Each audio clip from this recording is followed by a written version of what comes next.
Welcome back to Owen and Beru's Barbecue. Today we have something very special, all the way from Exegol. It is Wayfinder Pizza, served up by my other two co-hosts. Co-hosts? What is that? Co-hosts. Or cohorts. Co-chefs. Nick and Chris, welcome back to the show, Chris. Thank you. Good to have you back. What's Wayfinder? Good to be back. What's Wayfinder Pizza? I'm kind of curious. It's all out of the way. You have to search for it. Is it mostly just red sauce? That's all. Yeah, it's just like it's kind of like one of those pizzas that you've been so hungry for the longest time, and you order up this pizza and you have tons of stuff on it, like all the toppings, everything you could possibly think of, and you have that first slice and you have that second slice, and you're like, you know what? It's not as good as I thought it was going to be. Next time I'm going to order Chinese. Okay. Okay. I heard that they don't like that kind of stuff there over there much either. Okay. All right. So today we are actually talking about the Rise of Skywalker. This is our official reactions podcast. If you are part of the Patrons Choice, and you get the bonus episodes, Jay and myself, we did a instant reactions. We both had seen the movie on a Friday, and we're kind of excited. We wanted to just talk, so we jumped on real quick and did a podcast. So that's the patrons kind of bonus episode for Owen and Beru's Barbecue. If you're not a member of the Jay and Jack patrons, you can hop over to patreon.com/Jay and Jack. Become a patron member. We always thank those patrons at the end of the show that make this show extra possible. But without any further ado, none of us have actually even talked to each other since seeing the movie. These guys haven't listened to the bonus episode. They have no idea what I thought of it. Nope. We're going into it fresh, just like that pizza.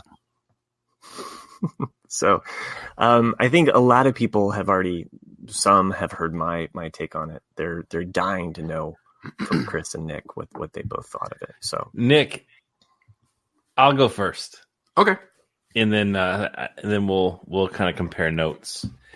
So I went and saw this movie the day it came out. Was it Thursday? I think it was. I went and saw it on a Thursday, and I went like middle of the day.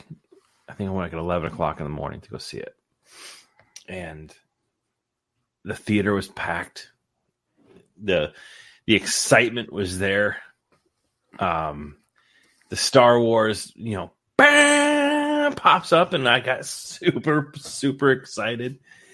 And then the scroll starts. I was like, God damn it. Like, the dead speak. I was like, oh my God, Fortnite is officially part of Star Wars canon.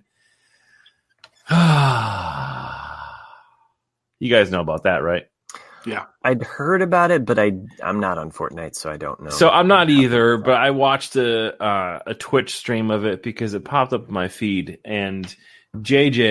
Abrams jumped into they did this whole huge production where they literally cut into Fortnite when people were playing and created this virtual waiting room that a movie screen popped up, and then all of a sudden, a digital version of J.J. Abrams pops up and starts talking to the people in the game.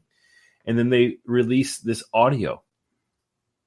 And it's an audio broadcast, the one that's referred to in the movie of the Emperor.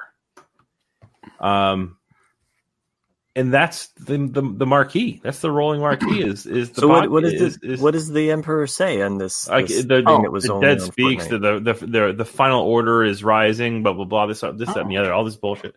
I heard. Did you ever hear the tragedy of the Disney trilogy? That's what I heard. Yeah. I think you've been waiting to say that, and you just love beating that thing to death. The tragedy Disney of the Disney trilogy. It's not a normal story that the Disney people would tell you, but it's a tragedy. So, but it's interesting though. So they definitely crossed the platform here. So they literally a week, 3 or 4 days before the movie came out, they opened up a virtual movie theater in Fortnite in which people heard the Emperor's broadcast, which is referred to by the characters in the Rise of Skywalker. So, all right. Criticism aside here. So that my first viewing, I've seen the movie twice now. The first time I saw Rise of Skywalker, I sat back and I just kind of let it wash all over me. I was like, oh, I'm enjoying this. This is like, I feel great being back in the Star Wars universe. There was a lot of points in the movie in which I smiled, like I had big grins. And I enjoyed it. Right. So my first time I enjoyed watching the movie. It was a pleasurable cinematic experience is the best way I can describe it. I went back and saw it yesterday, and I left before the end of the movie. It is long, really, like primarily because I had other stuff to do. And it's super long, and I knew how it ended. But I got to the point in which the galaxy showed up and had the the rebellion's back. I got up and I bounced at that point just because I was just like, I could go to the Home Depot and get this stuff taken care of. So I just had to get up and leave. And ultimately, I was thinking about it after my second viewing, and I was like, you know what? Yeah, it was a fun movie to watch, but man. In my personal opinion, it was a really unfortunate way to end the saga. And I didn't hate it. Mm-hmm. I'm not hating on it. Like I said before, I had fun watching it. Like I felt good about certain scenes. Some scenes made me laugh. Some scenes made me feel nostalgic. And that's cool and all.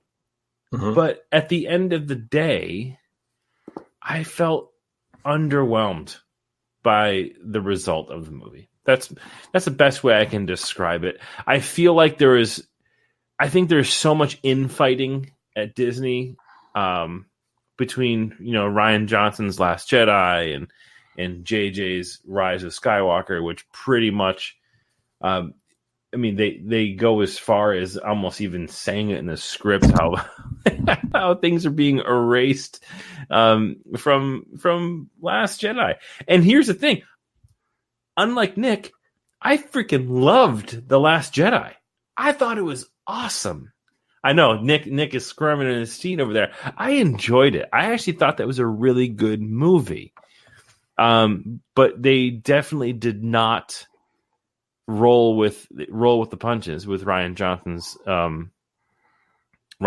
film, and they went a complete different direction, and you could feel it. Like it was palpatinable, how you could feel how it was literally just trying to separate itself as far away from The Last Jedi as possible. So ultimately, I give it how many stars or how many lightsabers are we going to rank this on? I don't, or grade if you want to give it a letter. We'll do out of 5 lightsabers. I'm going to give this one 2.5 lightsabers out of 5. Wow, 2.5. Yeah, that's seems pretty harsh. Yeah, I mean, I didn't hate it, but it's the final Skywalker saga movie, and I didn't feel like it was. Mm-hmm. Nick, that's what I can say. You've been in your corner, waiting patiently with lots of. You have 6 pages of notes. I have 6 pages. Some would call them Nick picks. Nick picks, yes, there are a lot of nitpicks.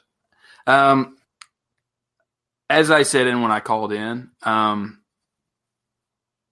liked it the most of the Disney trilogy. I'm floored. Yeah. I'm shocked by that comment. We could just end Nick's comments right there. The thing is, though, so anyway, I want to thank the patrons that make this show possible. No, go ahead, Nick. Yeah, it's because I hated The Force Awakens because it's beat for beat A New Hope, and you can even say that with the second half of Rise of Skywalker, that it's beat for beat, Return of the Jedi. I am with Chris in some ways with The Last Jedi, in that when I saw it the first time, I went, did I like that? I think I did, because it actually is entertaining, but on my second viewing, I didn't like it. because it just ignored so many established Rise rules. of Skywalker, you mean you're talking about Rise of Skywalker? Right. No, I'm talking about The Last Jedi. Oh, okay. Because you said that you liked The Last Jedi, and I'm going to get to The Rise of Skywalker, but The Last Jedi, I mean, with what Rian Johnson did is that, he ignored so many just established rules within Star Wars. He threw a lot of pointless characters, a lot of pointless storylines, a lot of things that were just kind of disrespectful. It's kind of, and you can see that in The Rise of Skywalker, where there's multiple course corrections, multiple things of like, we're going to just ignore that happened, or we're going to rewrite that. And so which leads me to The Rise of Skywalker, is that I'm with you, Chris. Like the first 20 minutes, 30 minutes of that film, I was smiling. I mean, I was there going like, I actually kind of like this film so far. And then it gets to a point where I'm like, did they really put that in a Star Wars film?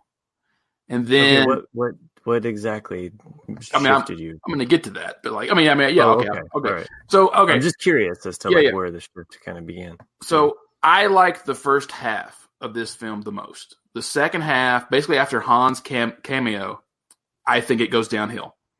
The first half of this film, especially the first 20 to 30 minutes of it, felt like Star Wars. I mean, in the fact that you have like this family of characters all integrating with each other, all communicating with each other, and you have such good little lighthearted humor within it as well as being witty. Because, like, I mean, I love the fact that C-3PO has so many lines in this film, and that they were like C-3PO, like, no one asked, but I'm okay, or like just so many good little things like that. And I like that, even on the chase scene, in the desert, which was an homage to Return of the Jedi, like you see BB-8 kind of going, just beeping, saying like, I can do this. And then Rey's like, no, don't do that. And then he does it anyway, the way a droid would. And then it helps the situation. That to me is Star Wars. It's like, in that you have this playfulness and like, well, shut up, human. I'm going to do what I want, like R2 would do or something like that. And so I enjoyed that.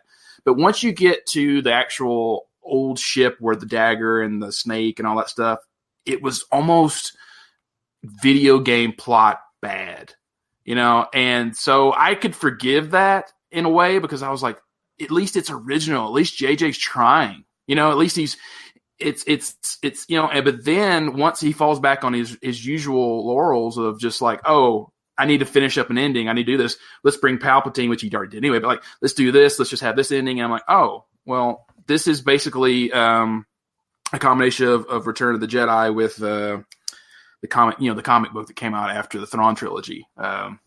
And so it's just like, okay, so you're Dark Empire. Dark Empire. Yeah. You're combining Dark Empire with Return of the Jedi. And I was like, okay, so it's not, I've seen this movie too, in a way. I was like, okay. And then, but I still enjoyed it in some ways. I mean, there's definitely some nice heartfelt moments, some good humor in it, but there's a lot of stupidity in it too. So, I mean, that's just how I felt. I mean, I'm glad that in the end that, I can ignore this trilogy if I want to. I mean, because to me, it didn't build on anything. I mean, I hate to like give away like everything I'm saying, but I don't want to knock down anything you're saying, so I'm just kind of letting you go there. Because I mean, there's some things that I feel like you're completely wrong about, but you keep going. Cool, and dude, Snaps let himself go. What's that? Who's that? Snaps let himself go, man. Snaps, yeah. Greg Grumberg. Get a Peloton for crying out loud. Jesus.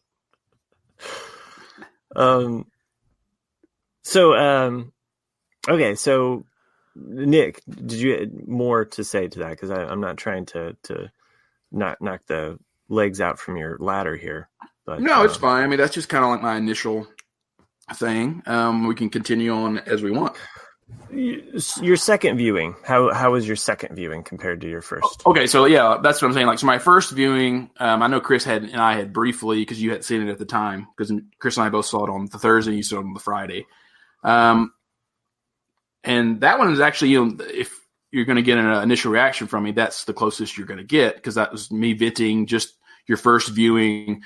The second one, I'd already seen it, so it was more like me watching my nephews and how they reacted to it. But yeah, I still felt the same. Like I was kind of like, okay, like there's the first bit I enjoyed, and then there's some that's just kind of eye rolling, corny. But I mean, I think my favorite scenes are between Rey and Kylo on the old Death Star. I thought those were great. And I mean, there's some other things, but I felt that it should have never been the Emperor, and you can tell that it's forced in there. There's a lot of plot holes and a lot of forced things that it should have never been Palpatine, because to me it cheapens Anakin's story.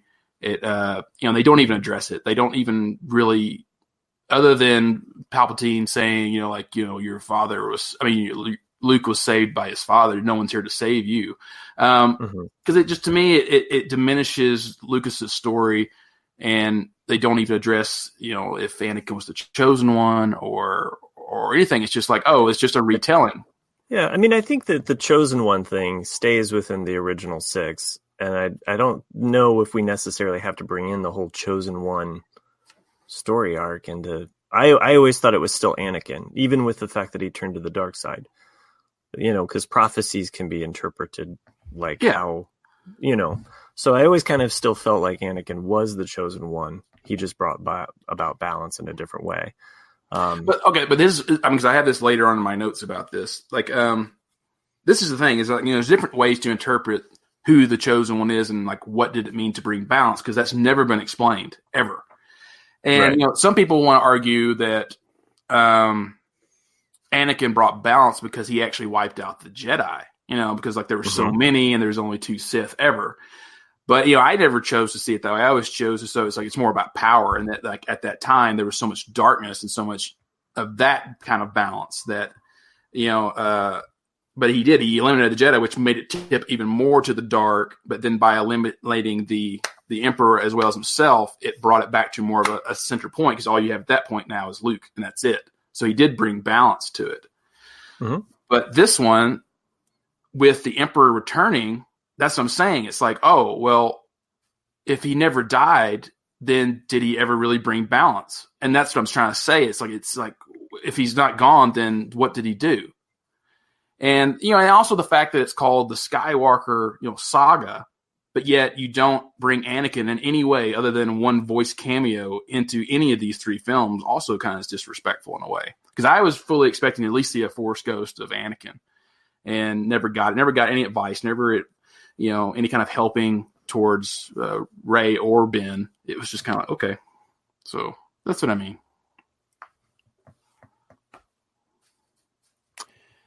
Chris, I saw that you put your unmute on, so I figured you had something to add. Oh no, I was.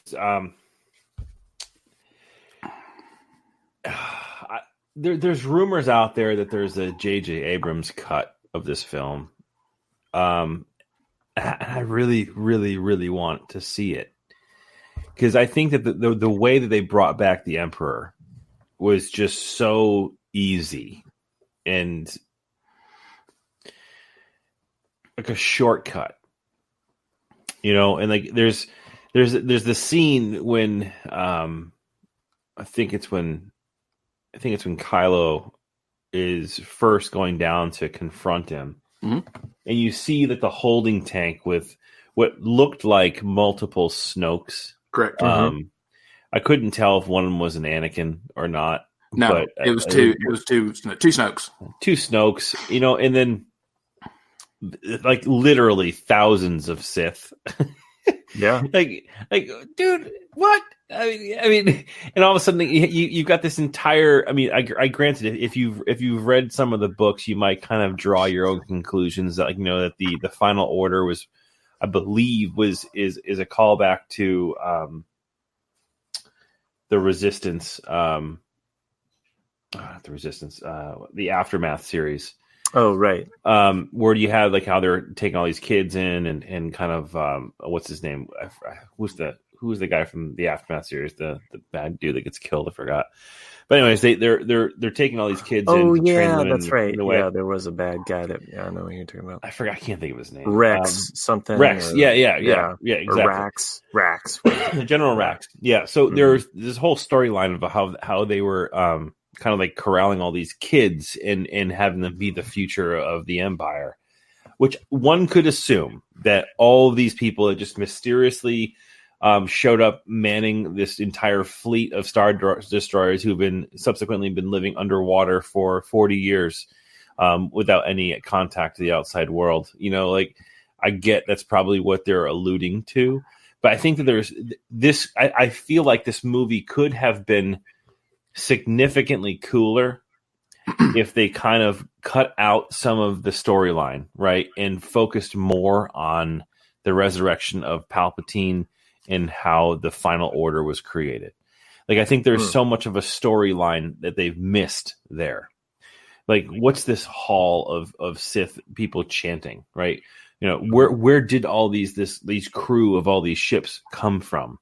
You know, how did it wasn't even a snap. It was literally a hand raise that just created this entire plot, right? Like, there's a moment where he literally, the Emperor raises his goddamn hand, and all of a sudden he's got a fleet larger than any world in the galaxy. Like, there is so much of a story behind there. There's so much of a story about like how the Final Order was created and where it came from, the origins, all that stuff, because it has been non-existent for literally, as far as the storyline goes, the last 40 years.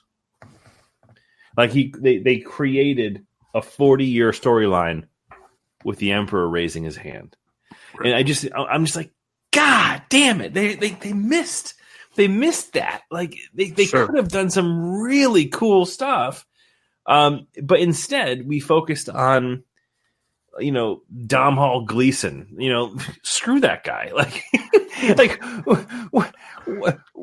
Well, he just had some throwaway lines. So, no, but he had a throwaway character. Like, it was just stupid. He hugs the slug thing at the end, so I figure that was some kind of weird like metaphor. But it was just dumb. Like, okay, so now that you guys have kind of talked about but hold, like, if they just put just like the tip. If they put, here's how you could have fixed this movie, is that you could have done this. You could have fixed this trilogy, in my opinion. You could have fixed this trilogy back at the Force Awakens by including Thrawn into the storyline, bringing a more sinister dark side, right? Like, Kylo Ren was not sinister. He was just an emo kid. But you could have brought Thrawn into the storyline. You could have brought the entire Outer Rim, like what do you call it? The storyline from like Aftermath and the Thrawn series. You could have brought so much stuff in there because of his connection with Anakin. Because you could have tied Anakin back into the story that way. But so much of this has been opportunity. Yeah, but so much of this, though, and we can maybe look at both directors writing and directing it, is that they completely ignored everything that was ever written or created.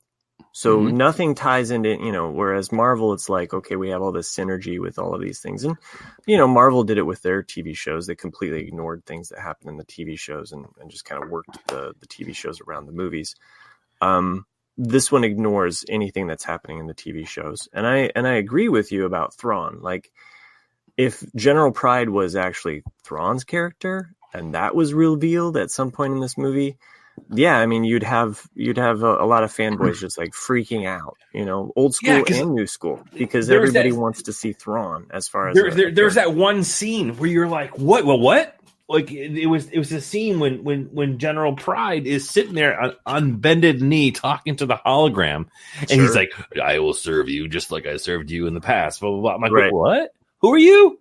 Yeah, right. Like, okay, tell me more about this. Like, what's this about? Like, no, but there's nothing there. It was all just a script filler.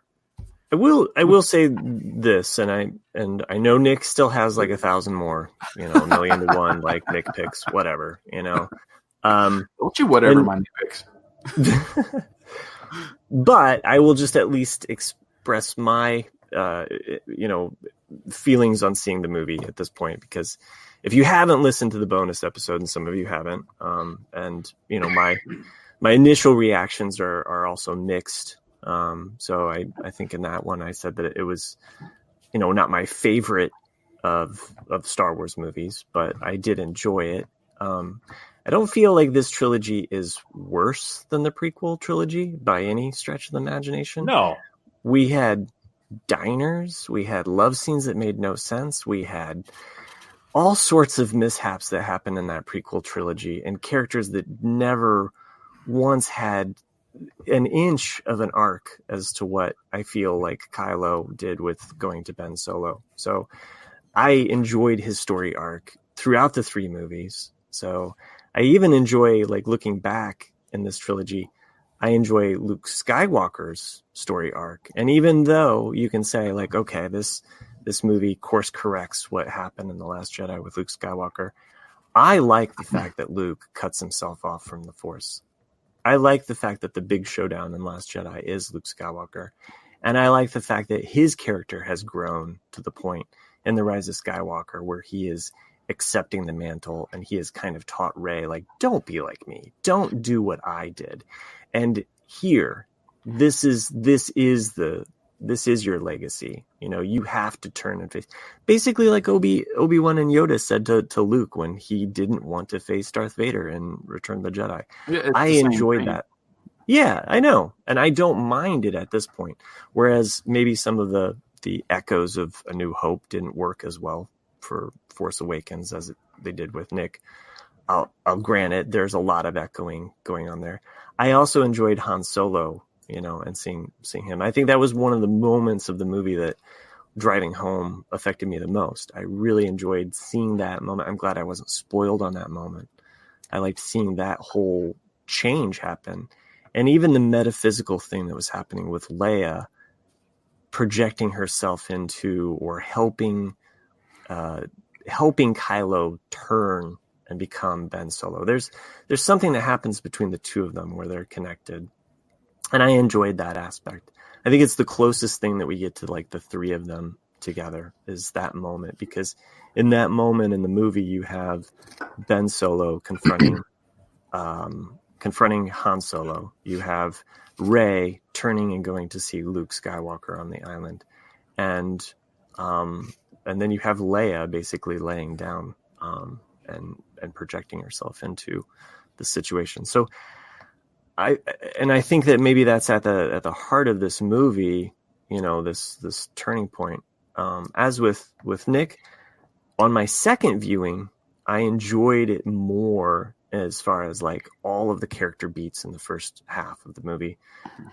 We get C-3PO more so in this, like, the actual C-3PO from the original trilogy than we have in, I would say, any of the movies since Return of the Jedi. Absolutely. Yeah. I love that part. I mean, I love that they respected C-3PO. Not to interrupt you, Matt, but I really liked that he seemed like C-3PO for the first time since Return of the Jedi. I mean, right. And I'll grant it. I mean, there are flaws in this movie. I'm not here to, like, defend the Disney trilogy against the Nicks of the world. That is not my job. And I did love the scene with C-3PO when like I forgot what there was, like, a group of them walking somewhere, and they, like, look back at C-3PO like yeah. Really, and, like, they look back.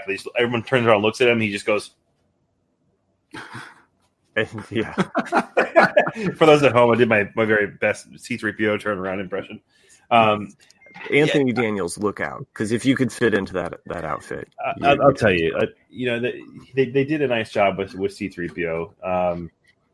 I love how they just all of a sudden they're using, like, back up your computer logic with R2-D2. It's like, what, you don't back up your memory to R2-D2? Like, what? even the humor that carries out with C-3PO, even later in the movie, and the fact that, like, he finds out, like, Babu Frick, like, he's one of my longest friends, That was funny. Yeah. It works. All of the writing for that worked for me. I think as fans, and I just wanted to kind of mention this before we segue into more of Nick's pick, because I see he's got his list there. He's like, okay, let me go. I think we've entered into this phase of, like, hyper fandom where, back in the day when the original trilogy came out, you didn't have, like, 1,000 podcasts or 100 like online bloggers like expressing like all of their views. You had people that just went, they talked with their friends at school, then, you know, some of their friends might have been like, this is bogus, or I liked this, you know, but we didn't have this kind of instant. And it's interesting that the people that I've talked to the most are the ones that I have talked to that have, I would say, aren't hardcore Star Wars fans, are the ones that casually enjoy it the most. They're the ones that are like, I love her. I love Daisy Ridley, and I like what she's done with this character. Or they just went to the movie theater because it's Star Wars and they love the experience of Star Wars and it worked for them. They're not the ones that are like, why wasn't there Thrawn? Thrawn would have made this better. And I agree. I am one of those people. I thought about it today as well. I was like, you know, if they would have had Thrawn instead of General Pride, like maybe that would have been a better like punch at the end there.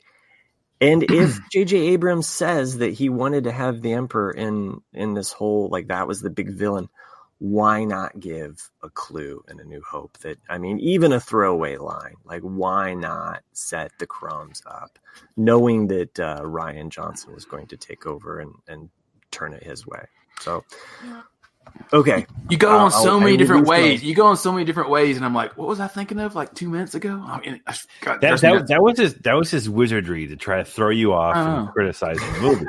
And it was very well done. So like, at first you're like, is Matt on my side? Is Matt? I don't know. Yeah. I mean, I what's he doing? I enjoyed the movie, and I enjoyed it the second time more so. The first time I was definitely underwhelmed, as Chris was saying, and that kind of like, oh, this wasn't everything I wanted, but yeah, the other three people in my family were ecstatic about it. So that's me anyway. But like, you know, I'm not sure if you're still here, Chris, or not, but one of Matt and I's last conversations before the movie was released was we were talking about how people get so upset with Star Wars now since the prequels and the sequels, because Star Wars, because it has so many elements of mythology, religion, something like that Star Wars is a religion to a lot of people. And so to me, you know, the original trilogy sets up, you know, the rules and things like that. And then so every edition is like another book of the Bible or the Quran or whatever you want to say. And that's what I'm saying. It's like you're adding on something to that. And if it doesn't quite fit in that square peg, you know, people are going to bitch about it. And I get that, you know, and I'm one of them, as everyone knows.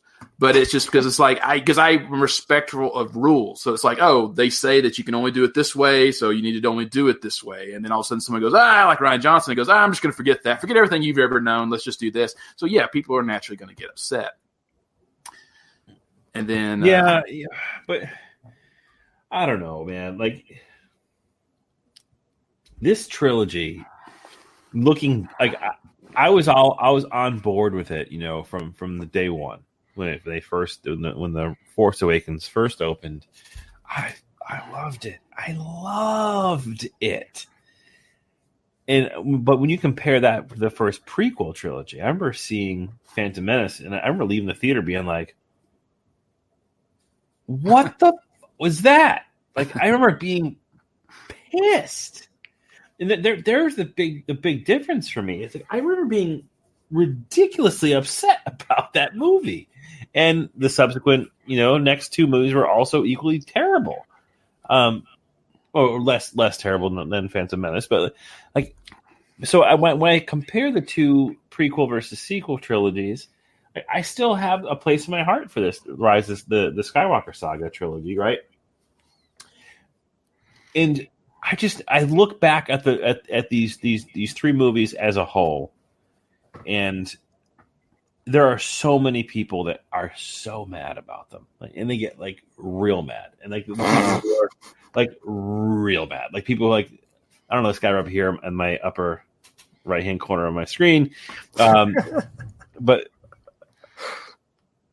as much criticism as I have for these last three movies, I still really, really, really enjoyed them. Like I really did. It was being back in what felt like a real Star Wars story. Like the prequel trilogy didn't feel like that to me at all. These felt like Star Wars. But looking back at a whole and these last 3 movies, I really wish they had a different direction for the like the protagonist and the good guy, bad guy. Like, I think that the Kylo Ren story, although was kind of cool from like a redemption story with being, Solo and Leia's kid, it just felt like too much of two good guys trying to accomplish the same thing in a different way. Yeah. Like, it didn't feel like you didn't have that character. You didn't have that Darth Vader. Like, dude, Darth Vader is one of the baddest mofos in the galaxy, and everybody feared him. And when you were a kid, you feared Darth Vader because he was scary, bad, and he was like the epitome of all that is evil in Star Wars. I never felt like that with Kylo Ren, except for that one scene when he held the blaster bolts up and then shot them back. Yeah. Like that was badass. And I was like, if they just kept that feel with him throughout these 3 movies, it would have been crazy good. But they didn't. It turned into a love story in which they freaking kissed, dude. Like, God damn it. Before we go any further, I just need for us to kiss our commercial break right here. And we're back. It was a long. Why? Like, God damn it! But I'm going back. My daughter was really disappointed by that. Was she really? Moment. Yeah, she was. She was. I looked over at her in the movie theater. We're watching it for the first time, and they kiss, and I look over at her, and she's sitting next to me, and she's like, ugh. Like she stuck out her tongue, and she just was like, "Here's the thing, no." This movie specifically, had so many ups and downs. Like, they did some really cool stuff, and then they just totally counteract it with some stupid stuff. Like, that kiss was just stupid. Everything gets a happy ending. There's multiple things like that, where even C-3PO sacrificing his memories only to get them right back, which I didn't mind. But it's one of those things where it's like nothing was ever permanent. So what the cool counter to the kissing scene though was. They did a really cool job with how Rey defeated Palpatine, right? You mean the Raiders of the Last Ark? Yeah, totally. Oh yeah, dude, it was totally Raiders Last Ark.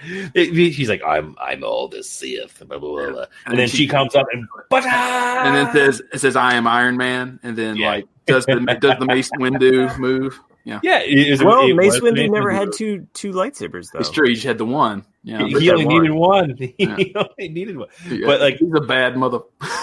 But like, I just could only melt his face. I couldn't completely Raiders of the Lost. You needed the stew. You needed the.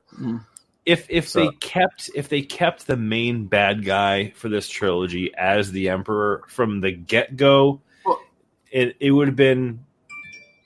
Nick would have criticized it because it would have been a mirror copy of it. Would have been, but it should have been. I've been saying this since The Force Awakens. It should have been Plagueis from day one. Yes, because you have it set up right there in Episode 3. Have you heard of the legacy of Darth Plagueis the Wise? And you could have done so much cool stuff with this too. Because you could have had, like I said, I think Matt might have read our early draft of my version of Force Awakens, and that's what I mean. You could have easily had Darth Plagueis get the relic from the Emperor's chair, first scene out of the gate for Force Awakens, because he's after something. You don't really see him much in the Force Awakens, but you see Luke with the Jedi Academy. You have Rey there, as a Jedi apprentice. You have Ben there. And then you could have even had Thrawn in there. Because the way that I'm thinking, the first movie should have been. I know this is all my fan fiction, but I don't want to segue too much into this. But you could have had this why am I forgetting her name right now? The female leader of the rebellion, Princess Leia. Mon Mothma. Thank you, Chris. So Mon Mothma, it was the new Chancellor of the New Republic. She's just passed away. Leia is now running for the new Chancellor. You have a divided Senate like we always have. And then you have Luke training his Padawans and all this, and then somehow. In the night, you can even have that little bit of lore that they showed there in The Force Awakens. You have Plagueis like tapping into Ben, in his dreams, he's planting these little seeds, like you're never going to be as good as Rey. You're never going to be all this, like, you could have gone so many different ways. And then, like, by the time you get to the second film, you can have, like, what you're saying, Chris, like having, like, this bad villain being in Plagueis, showing Ben, like, how he can create life, how I can destroy life. Like, just him completely creating something and then killing it right there. And the whole Thrawn, the Thrawn aspect, like, think of that. Think of his character. Like, think of what dynamic that would have fulfilled for these 3 movies, right? So you've got this dude who's like a supreme badass strategist, right? Mm-hmm. Like, nobody can out-strategize Thrawn. Nobody, right? Right. Yeah. And but he does have this cloud over him amongst all of the folks in the Empire who thinks that he's out for his own good and his own volition, right? They think he's out there for his own race. Because he's frequently questioned, like his loyalties are always frequently questioned by people surrounding the Emperor. And if you think about like how that could have played into this story, right? You think about the guy who's running or who could potentially be in command of the Final Order, right? Being Thrawn. And all of a sudden, finally, his loyalties are challenged between his race, the Emperor or Plagueis or whomever, and all these bad guys. He could have been like the equalizer dude, and it would have been sick. Like, because Thrawn is an amazing character. I think the one thing that Thrawn also represents, Chris, he's a dynamic character, is that he also represents the very first of what we got post Return of the Jedi. He's in Heir to the Empire, and it brings in a lot of the old guard, of us fans out there that know him, and even you could have still had him in Rebels, and exactly what happens to him at the end of Rebels, you're still kind of like wondering. Okay, well, I'm just saying that it could connect, but I've read stories of him post Rebels, so I guess it's not that big of a deal. Right. I mean, it's kind of like, you don't have to rewrite Heir to the Empire. And I think that that's one aspect that like I said, both directors who wrote on the movie could have looked at some of that fan stuff, but everybody wants to make their own new stuff. And don't forget Thrawn's connection to Anakin. Right. Sure. Like they were boys, dude. Like they have a lot of material there, and they completely ignored all of that. So, if anybody wants to say like there's so much fan service, there's actually not a lot of fan service, because the fan service would go way into some of these other things that are not on screen. Like, the fact that they teased the fact that we would get the ghost at the end of this, and yet we don't see who's flying the ghost, or we don't see any of these other characters. You could at least, and I realize that like some of these other authors don't, maybe they still have plans for what's going to happen, but I don't care. Like, just show, I would have felt a lot more dire if I had seen certain characters at the very end, in that last showdown with the Empire, so, and I mean, albeit there are some things that happen in this movie that didn't go the way that I wanted to. I still, watching it a second time, I still really enjoyed moments of it. It didn't leave me satisfied. And I think that that's one of the key things, is that as I left Force Awakens, I felt satisfied. I was like, even though I knew, like as Nick has pointed out, it's a New Hope retold. But I still, at the end of it, I was like, yes, I'm with those guys. Wherever they're going, I'm with you. At the end of Last Jedi, it's a full meal, okay? It's weird because that movie, you should feel like completely destitute, like you do at the end of Empire Strikes Back. Like, there is no hope. But I actually feel a lot of hope at the end of Last Jedi. It's weird because... Oh, no, with the farm, the kid sweeping, and all of a sudden... Yeah, like, dude, that I loved it. So where is that in this movie? Right. I mean, gone. Okay. Erased. So it didn't happen. And I felt like, okay, so at the end of this movie, the only thing that I felt was like, oh, okay, they've buried this. They've literally shown me that they're burying this. This is done. with her in the sand with the two lightsabers. Like they've actually like entombed and buried the story now. Like it's like that's it. Like we've had our funeral, I guess. Great transition, Matt. Let's talk about the lightsaber. Okay. Let's get to hold on. We can talk about let's talk about the sabers first, and then get to I know what you want to talk about, Chris. Which is why the color of the lightsaber. Oh yeah, I know that's what you want to talk about.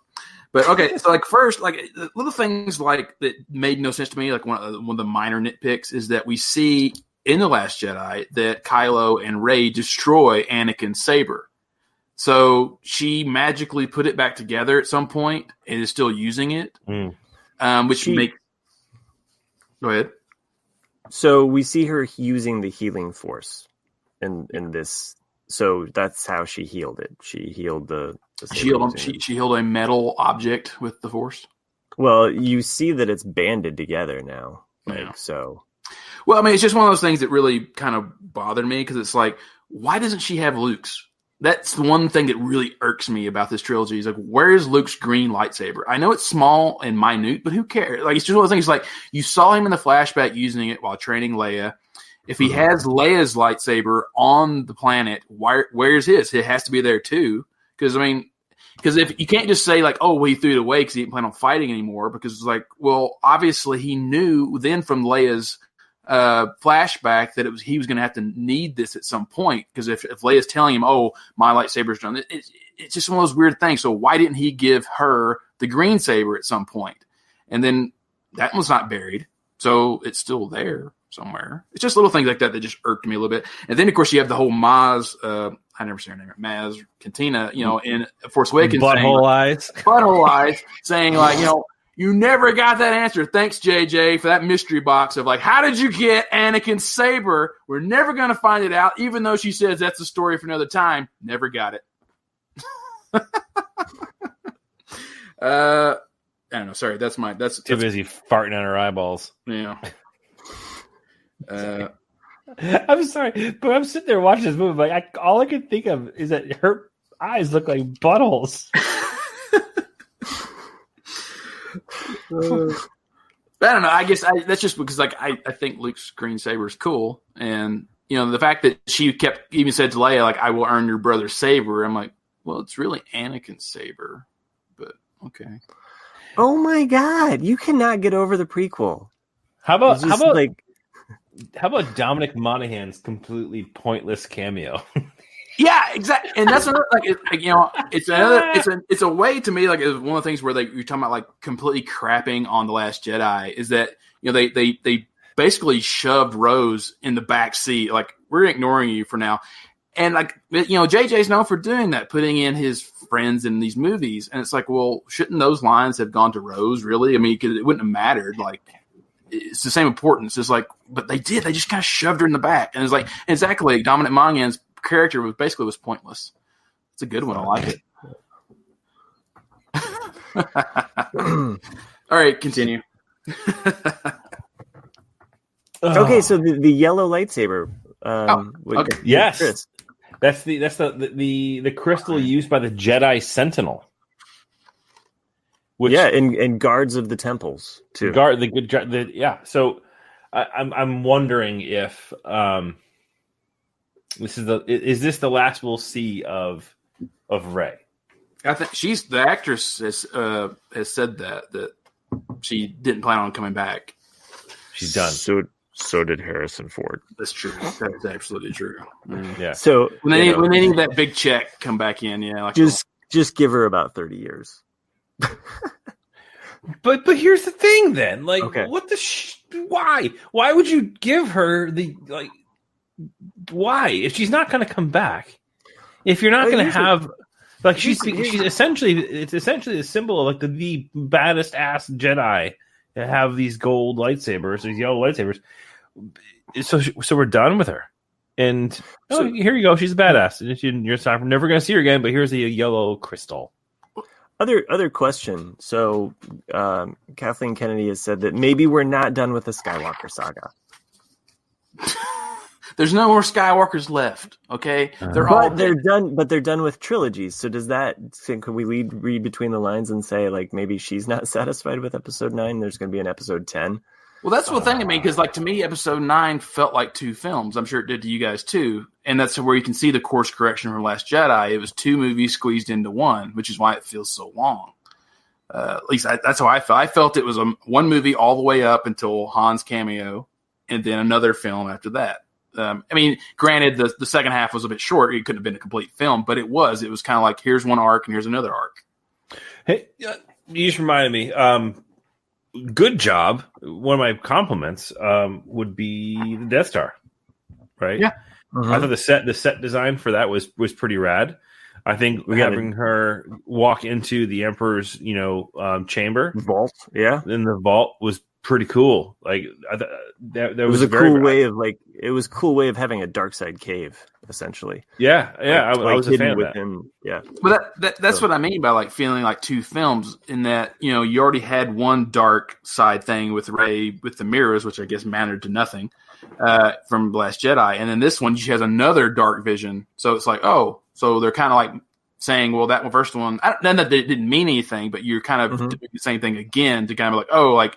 We're showing the threat of she could go dark, which actually I kind of rooted for her to go dark. Did you guys because in that moment you see, yes, and then even when Kylo Ren shows up with holocron, whatever the navigation, it's a wayfinder. When you see it, she's like going, give it to me, give it, like it's like greed, like she's just kind of like has this weird look on her face, like crap, she's gonna go dark, and then of course she doesn't. But it'd be awesome if she did. Yeah, I like. So I don't know where to go from here. What else you got there, Nick, on your list? I got so much stuff. It's just crazy. So did you guys, let's just go back to the beginning, because this is where my notes start. All right. Did you guys realize the first thing we see is Mustafar? Yes. Yeah. He's running, was like thrashing people. Yeah, he's just running and killing, the random people that are there. And those are the. I was reading something about that. So those are the. I think the Sith acolytes. They're Alzamec species. I don't know. But yeah, and they have these iron trees that are apparently grown up. But I felt that was kind of a missed opportunity. They didn't show Vader's castle. I was like, well, they just show the where the Sith Wayfinder is, but it's like, well, you kind of show it in Rogue One. It would have been a nice call out to show it again, Yeah, no, it would have been cool. I liked that we jumped into the action, that it wasted no time. So that's true. Yeah, I mean, I like that. Yeah. Unlike me not hearing or being a part of Fortnite, I was just like, oh, okay, like what? Wow, we're going right to this. Like we're not wasting any time. And for me, like a lot of the film felt like we were on this frenetic breakneck speed, and that's where, to me, like part of it did feel rushed at moments, and maybe the second half more so than the first half. Like the first half had like that, as you pointed out, like it had a certain like pace where I could breathe, I could laugh with the characters, and I could be along for the ride. Whereas maybe the last half, or last quarter, we'll say, like felt a little bit rushed. Right. So yes, Mustafar. Yeah, that's it. It's just a nice little tidbit. I felt. I was like, oh, like I mean, after I realized it was Mustafar, I was like, I would have enjoyed seeing a little bit of Vader's, palace. And we never got like a confirmation as to where the rebels are hiding out. Like they're not on Yavin, like as we suspected, but they're on some other jungle planet apparently. So, oh, okay, yeah. I don't know. I mean, we've never gotten a confirmation of like, oh yeah, they were on Yavin, or oh yes, they were on, wherever this forest planet is that they're hidden. So, just because I'm going in order, kind of in a way. So going back to what Chris was saying about like, it was something that didn't need to be addressed, but kind of it did. I felt like they just left it open, like with how Palpatine came back, which in a way kind of frustrated me, because it's like, is he a clone? Because he was kind of clearly making Snoke, but if he's a clone, how does he have his memories? And, because like the clones wouldn't have a memory. His memories, it would just be, a blank canvas, but his body and powers. And if he's not a clone, then how the hell did he get off the Death Star? Because clearly he went down his long shaft, he exploded, then the Death Star exploded. So it was like there's not much left. And it's not like he could resurrect himself. I mean, even Rey and Ben couldn't do that. So it's like that's one of those questions to me that just felt like, well, how is he here? And that's. Do you want my kid's explanation? Yes, please tell me. So. And he came up with this before even seeing Rise of Skywalker. So this was his, because we were all kind of speculating how the Emperor come back. He thinks that as the Emperor died and the Death Star was exploded, somehow he pulled in all of this metal shrapnel all around him to protect himself. Okay. As Leia did in Last Jedi. He's floating in space. He pulls all of this metal scrap around him. It's clever thinking. And kind of similar to how Darth Maul apparently survives, because we've never, you kind of figure out that Darth Maul in the Clone Wars comes back from some similar. I realize we don't see this. Okay, I'm just saying that this is how my 9-year-old makes way more sense than the movie did. I think your son's onto something. Yeah, I like it. It's clever thinking. I'll tell him to write it in a comic book form. Absolutely. That's the only time that we're going to get an explanation for this. So my second viewing, because this is where I'm really analyzing it, was my second viewing. What did your nephews think of you at this point? Were they just like? I mean, they're 8 and 10, and so they're looking at me like, "Why are you writing in that notebook so furiously over there?" But the second one was because now that you know from this scene in the beginning that Palpatine was Snoke all along.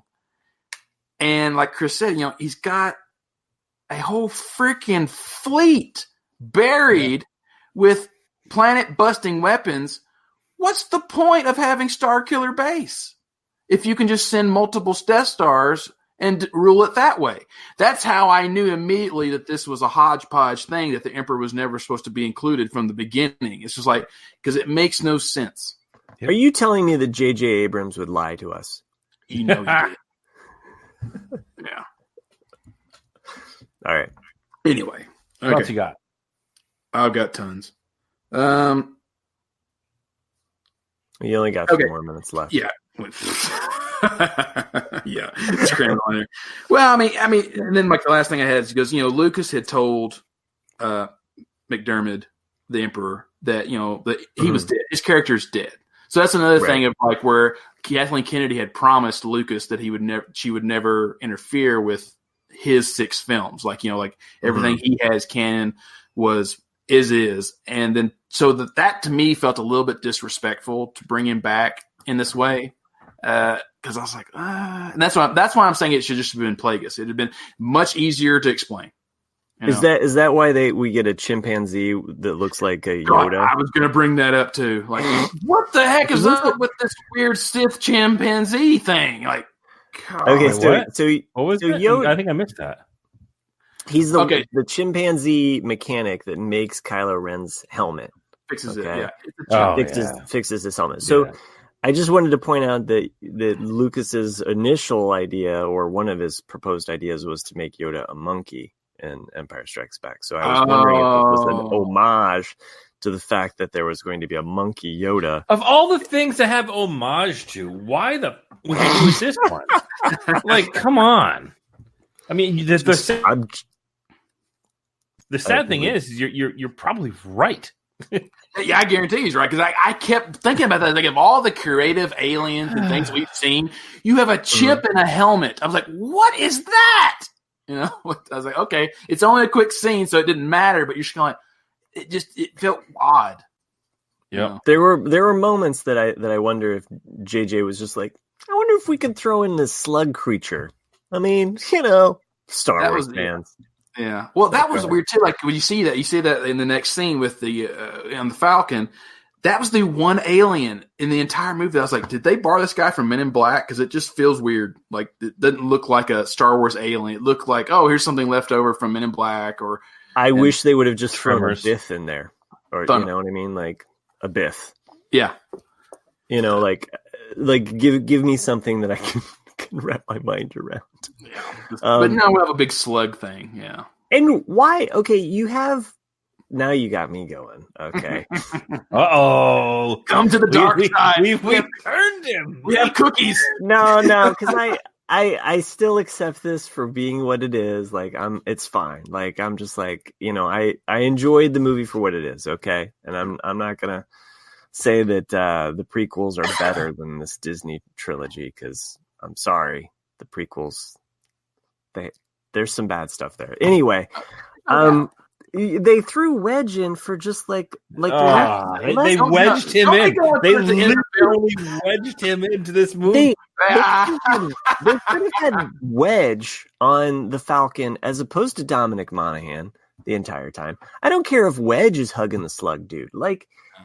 Just give me more Wedge. I never was more proud of my nephew though in that moment, in that quick Wedge scene.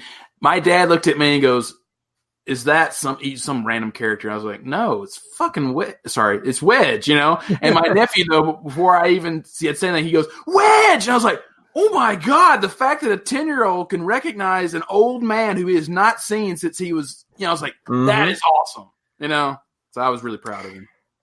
And I know, one of our listeners, Greg, who's been an avid Owen and Bruce. I know he was disappointed in this movie. I know he's also one that asked us at some point just on the Facebook group whether or not we had listened to Rebels Resistance. What is it called? Star Wars Resistance? Rise of the Resistance? Maybe that's what it's called. It was a book. It was a tie-in book. I'm going to pull it up on my phone. Sorry, Greg. While you're doing that, you just think of a really cool potential scene that could have happened in that moment too, like when the whole galaxy shows up. Yeah. If they did this trilogy right and Thrawn was a part of it, whoa! What if Thrawn rolls up in his ship and just going head to head? That would have been awesome. Well, that was something. Yeah. That was something that I did not pick up on in the first viewing into the second one from the logical point, when you see the Emperor rise up this whole entire fleet, I assumed that these were just starter stories that he had built while he was Emperor, and they'd been frozen or kept a secret this entire time. So they're just empty vessels, and I was like, that makes sense. Sure. And why else would he need Kylo and the First Order other than say, let's join up and your order is going to team my ships, and we'll reconquer the galaxy. That's what I thought. Exactly. But on my first viewing, I thought that's what makes sense. That makes total sense. The second viewing, though, to see that the fact that there are Sith lieutenants and generals and Sith troopers with Star Trek uniforms, no less. Yeah, I'm like, wait a minute, these guys have just been chilling in the ground for 30 years? It's like, did they get hungry? That to me they had to order pizza with their Wayfinder. It brings it back to what I mentioned earlier. So Greg had asked us at some point if we were listening to the book Resistance Reborn, or had we read it. And I've been listening to that audiobook with my kids. I have not been impressed by the book. I haven't enjoyed it as much. And it's frustrating to know that this is a lead up to the movie. And Wedge is in this book. They go out to recruit him, and yet he's sidelined in this movie. And I just kind of emphasize the synergy with all of these other things that they have, the comic books, the books, the actual books that have been out there. Why not draw in? I understand that they're going to lose certain fans, like the JPs of the world that never dig any deeper. No offense, JP, but I know you're listening.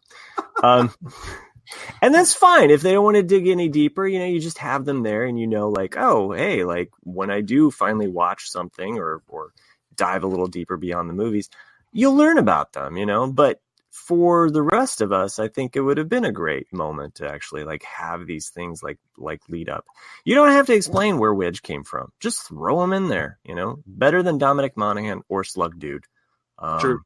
Yeah. So, I liked the action set pieces throughout this movie, including, the whole fact that we lose Kylo Ren down the shaft or whatever, and he rises back up. I guess that was the Rise of Skywalker. But yeah, I also where's the actual rise, other than him getting out of the pit? Okay. I loved the whole transference of the lightsaber moment, but again, you have these characters that, the Knights of Ren, they are, I mean, more so than Captain Phasma. Captain Phasma actually could talk. Yeah. I mean, the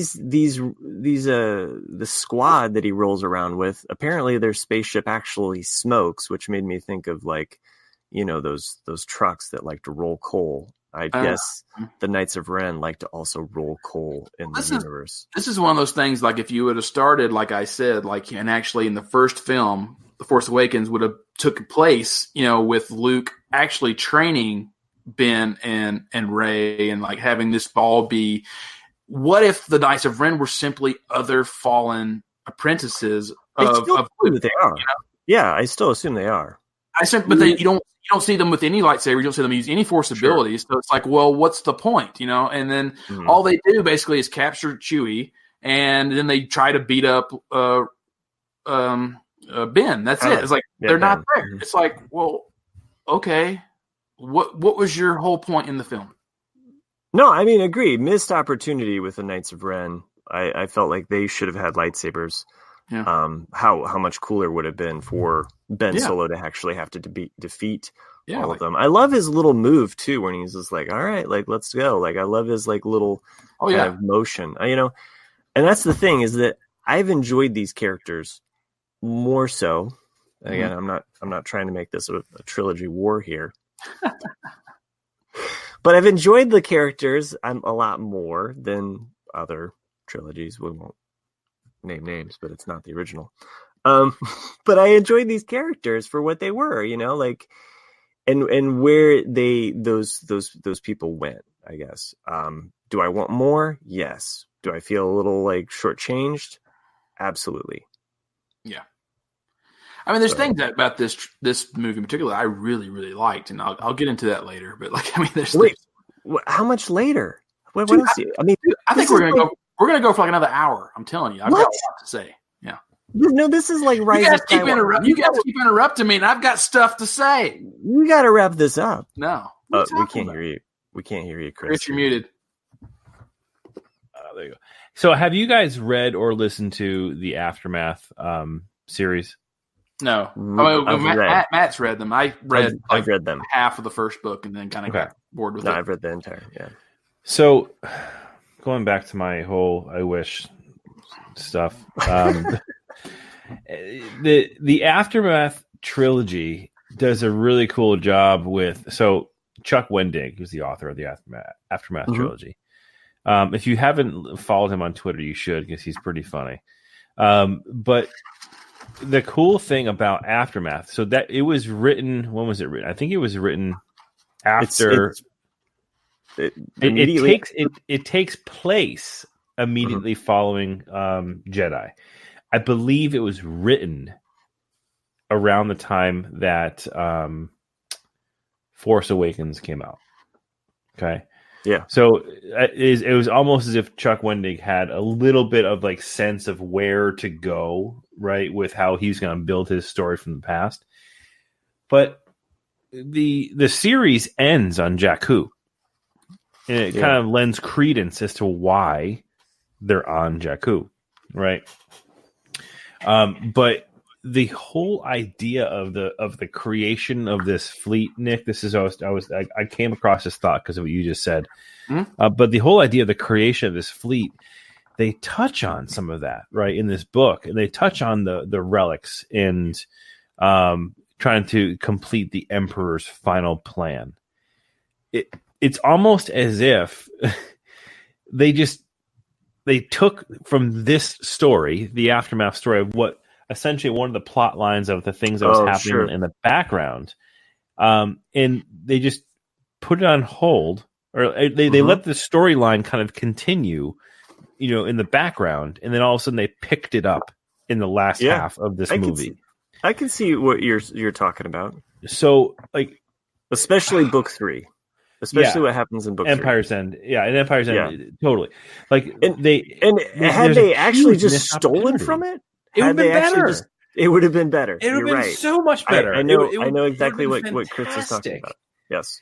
So for those of you who want a more satisfying end to the Empire, do yourself a favor and either read and or listen to the Aftermath trilogy.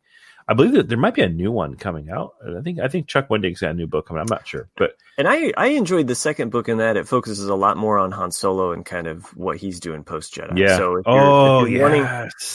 if you're wanting a little bit more, I mean, honestly, like the second book, I enjoyed probably even more than the first and the third, even though I like where the third one takes you.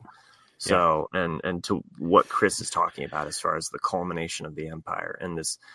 I did like the juxtaposition of the First Order versus the Final Order and that whole thing, but red stormtroopers are just as vulnerable as white stormtroopers, apparently. Yeah, that's just called toys for kids marketing. I know, right? But like, if you're gonna call something a Sith trooper, come on, like I wanted them to actually be like. Chris touched on it very briefly, but that whole planet thing made no sense to me. And just because coming from the EU standpoint, like the Sith were originally a race that died out, for everyone out there who does not know. And then basically from that point on, the Sith, they adopted that name because that's who was. And then, you have the rule of two after that. And so the fact that you have a planet of these people, which you never really figure out who they are they just the planet's native people who just worship the Sith ruler, or what? Like, you don't understand what that is. That chimpanzee is all that's left. That's all. I'll tell you, Nick. In Empire's End, Aftermath Empire's End, there's this kind of. I was alluding to this earlier when I was saying before that in these stories, there is this whole storyline about how Gallius Rax is his name. He's one of the main baddies from this storyline. Of how he was doing the bidding of the Emperor by recruiting like thousands and thousands of kids. Right. And it makes sense. Like that was the plan, right? So you look at, how are all these ships? How is this apparently this entire community of the Final Order? Where did they come from?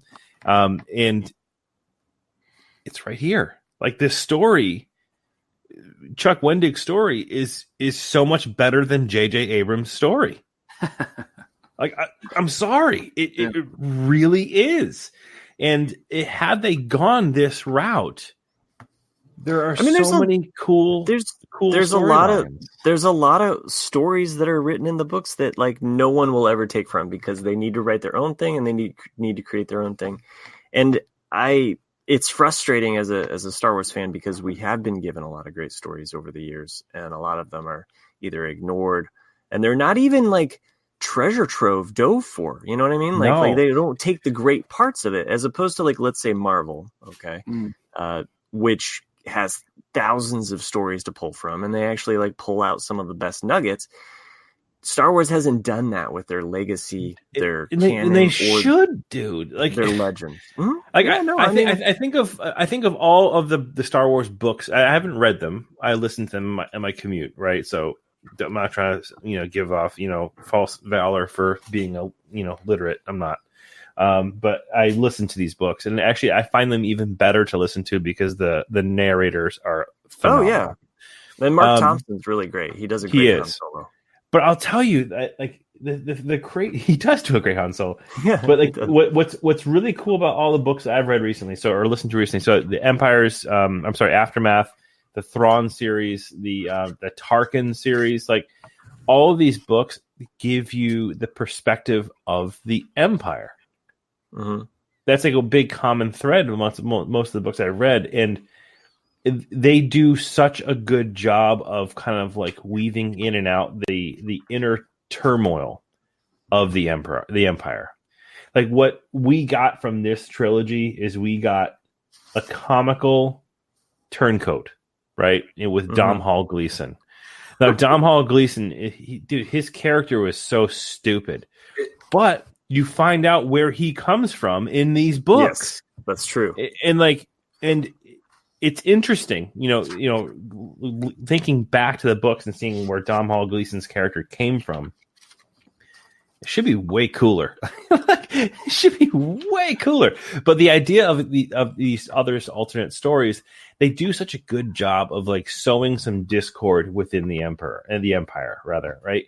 But they show the massive power and strength of the empire, but they also show the infight and the politics behind a lot of the moves that are made in the empire. Most people don't understand or get the differences between admirals and moffs and grand moffs and all the politics behind all that. Like all of those stories in these books are so badass, and they could have been they could have stolen so much content that would have created great storylines for these movies, and they failed. I would like to mention Nick's. He talked about Dark Empire series, and one of the coolest visuals I remember when reading that comic series back in the 90s was the idea that when the Emperor came back, he had these clone tanks of his own body, which actually makes more sense than him cloning and creating a Snoke. But albeit, I accept it for what it is. It is Star Wars now. But in the comic Dark Empire, the idea that he could jump into these bodies. And so as Luke's fighting him, he thinks that he kills one of them, but boom, all of a sudden his body's like coming out of another clone tank and he's got to face another one. And you have all of these clone tanks. So that the fact that he could project himself into these, that to me, if you're going to introduce the idea that the Emperor's coming back, why not have his spirit go into one of these forms? It makes more sense than the machinery. Although the machinery aspect reminds me of Darth Maul and Darth Vader, and the fact that the Sith are obsessed with the material aspect of things.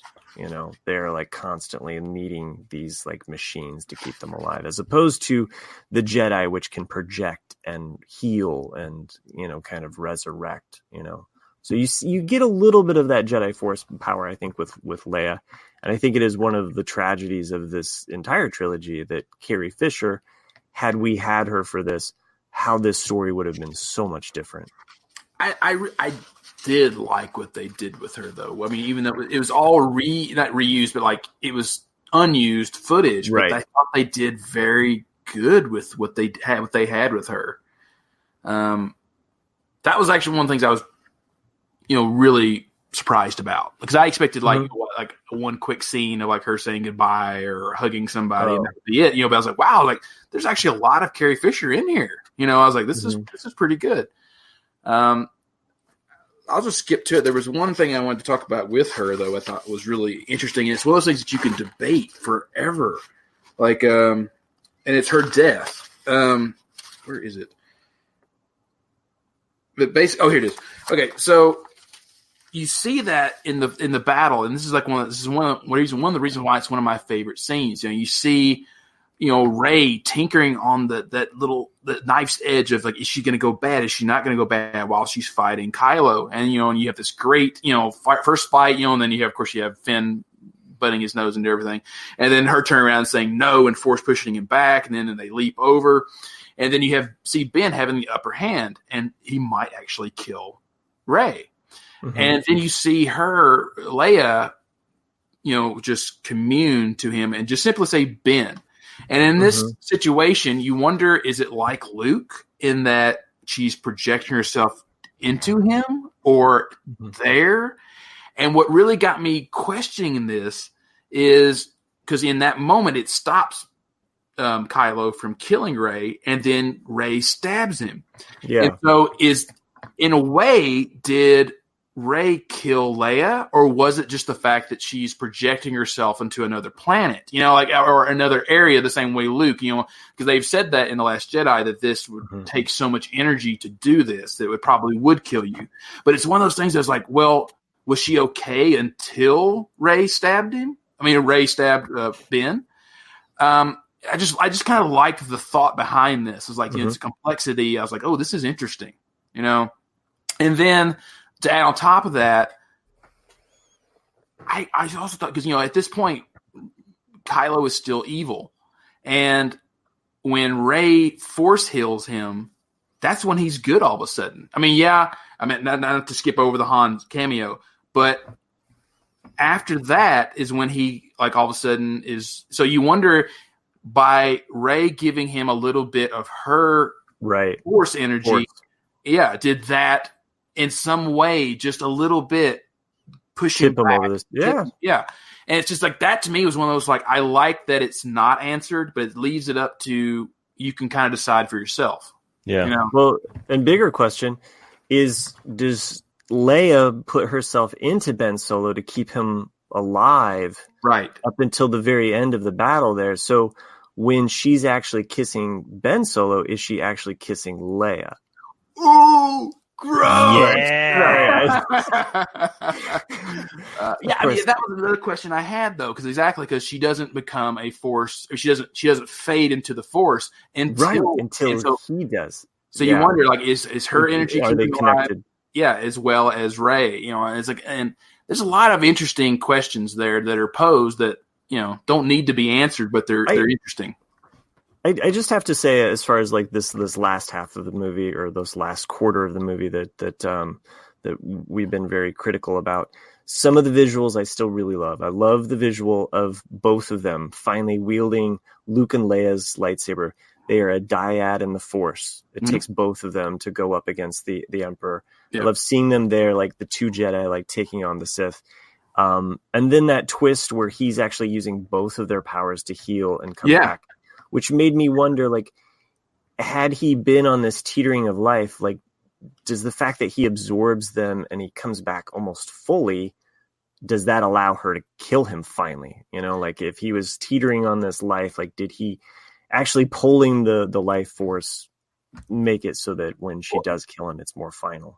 I also wondered because, you know, from what they're establishing in this film is that, you know, by giving a little bit of your force, it's kind of draining you in a way. Yeah.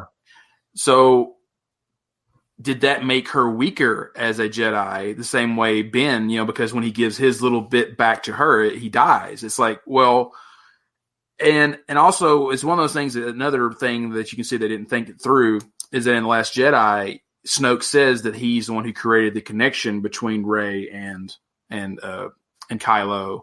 But then all of a sudden Palpatine is surprised by this dyad and going like, you know, the power that fuels you will repower me. It's like, well, didn't you already know that? You know, I just feel like the Sith just lie. So like Snoke lies about that because clearly they still have a connection after he's gone. And then there's this aspect where Kylo lies to her about like, oh, your parents were nothing, you know. But is that also another middle finger to The Last Jedi, though? You know, because clearly a Palpatine is not, you know, nobody. Okay, so which brings up probably the biggest questions that remain, okay? Because after walking away from this movie, the biggest question I had was like, wait, he had a kid? And now is his son force sensitive?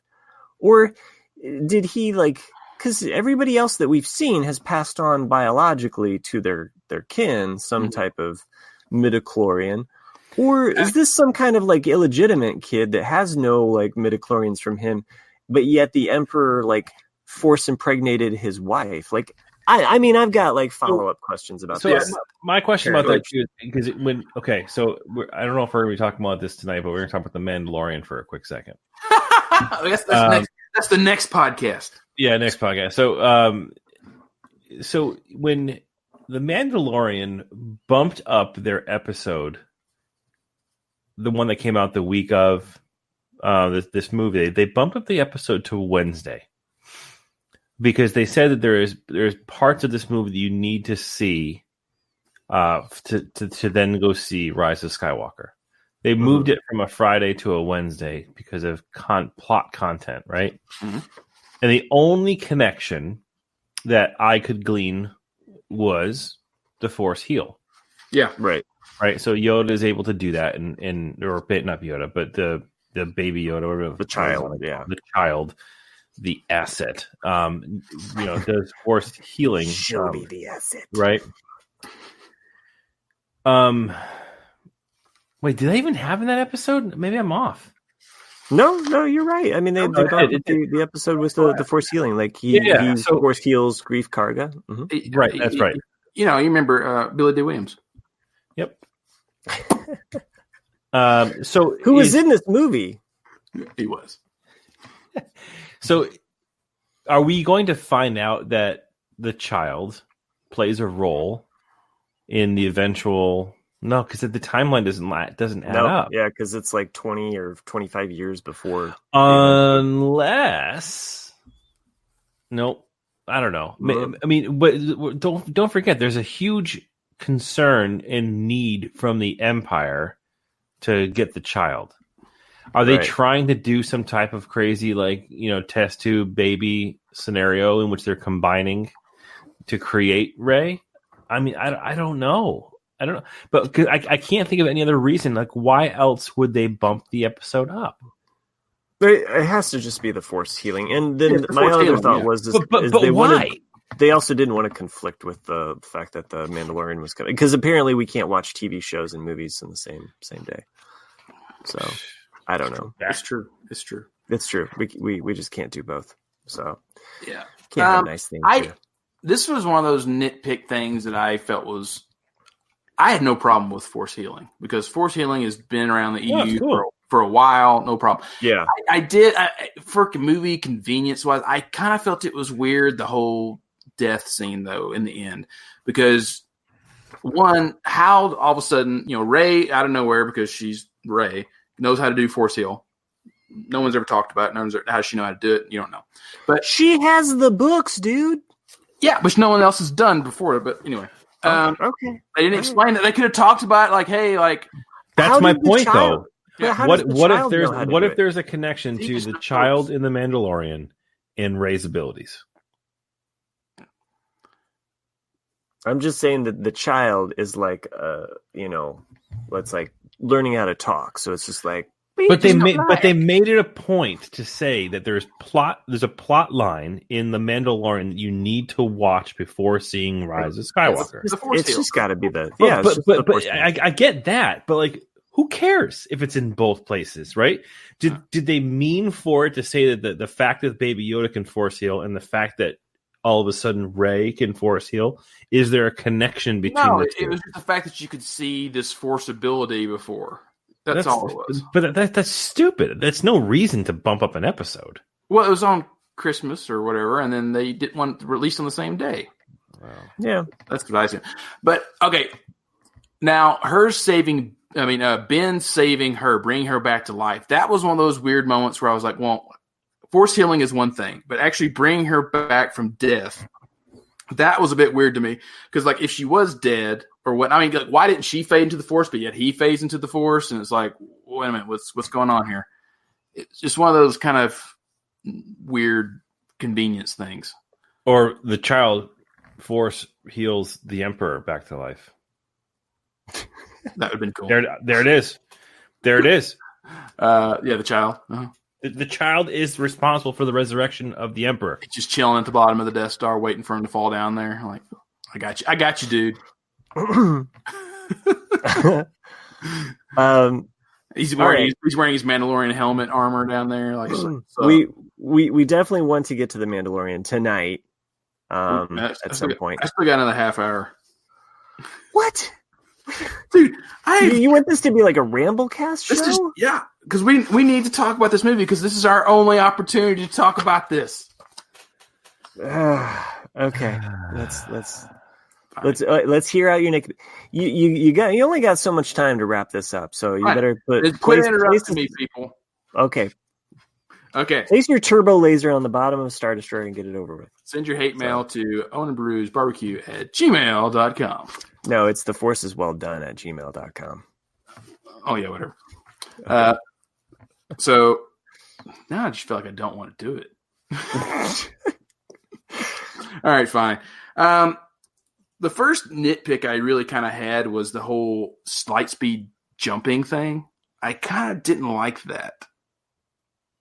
What did you guys think? Like in the very beginning, because I kind of was like, wait a minute, I thought you were supposed to have precise, computer from the the Navi computer to do this, and like they made it look like no big deal. Like I can just jump into all these different worlds, like it's like Battlestar Galactica. Like I can just jump wherever I want.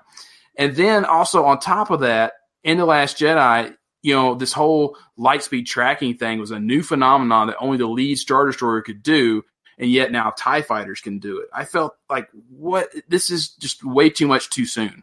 Stolen from the books. So there's a lot of that in Thrawn, the Thrawn series. They touch on the light jumps. It's actually very cool. They call them micro jumps in the books. I think they call them. Okay, but okay, cool. That's cool. But with the whole light speed tracking thing, this kind of changes any future movie from now on. Like, as in, if this is going to be canon where anything can just track you jump through light speed, then you can no longer just say, let's get the hell out of here, jump in light speed, and we're gone. Like, now everyone can. They'll have some other kind of widget that you can put on your nav computer to block, and So also in the books, they figure out a way to stop that from happening. Okay. There's a thing on the center switch. Hit the center switch. So. Okay. Because really, when you guys think, I know we've been rambling for an hour and a half now, but like we haven't even gotten into a lot of things happening in the film. Just saying. There's a lot of stuff, like Finn's confession, for example. Okay. When they're in the sand, that he's force sensitive. And he's force sensitive. But I'm saying, but a lot of people thought he was going to say "I love you," but that was the biggest eye roll of the film. That all of a sudden Finn's freaking force sensitive.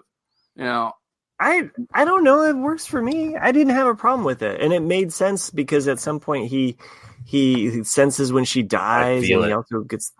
He knows where to target for the transmitter. How about the fact that he runs into his first order, brethren? Yeah, I actually that was kind of cool. I mean, like you had other people, and I actually thought that they might be force sensitive because they had the wherewithal to be like, no, we're putting the guns down. Maybe they're just peaceniks. Well, this was one of those weird things to me too, because I take things literally, but you see it in The Force Awakens with Hux, saying that Finn, that they've been trained since birth, that my troops are extremely loyal, but then all of a sudden you see like all these people saying, no, we were kidnapped when we were children, and and then all of them are force sensitive apparently.